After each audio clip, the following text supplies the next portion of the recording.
Les événements, bien entendu, en tant que militant politique et acteur de la société corse, on a apporté notre soutien à ces familles qui ont été agressées dans leur vie quotidienne par des comportements qui n'auraient jamais dû prendre naissance sur la terre de Corse.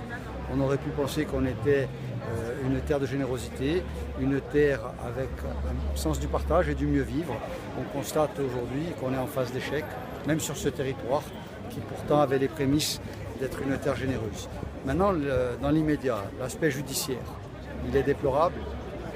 Il y a un procureur qui renvoie dos à dos les parties, comme s'il n'y avait que des responsables. Aujourd'hui, il y a une communauté de Corse qui a été bafouée dans son intégrité. Il y a une agression.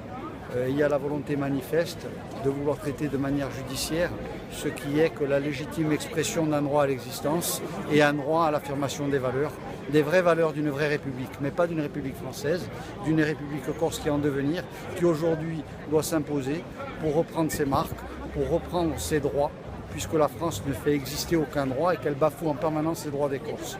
Donc aujourd'hui, il y a un refus de justice, il y a en fait une condamnation réciproque des deux parties en présence, alors qu'il y a d'un côté des agresseurs, d'un autre côté des agressés, il y a d'un côté des intégristes, d'un autre côté il y a des personnes soucieuses et prises de liberté et de justice.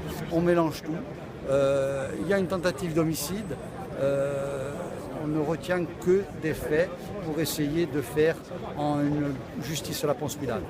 On n'est pas d'accord et on donne rendez-vous aux Corses pour le jour du procès, le 15 septembre, qui est un rassemblement populaire pour dire basta.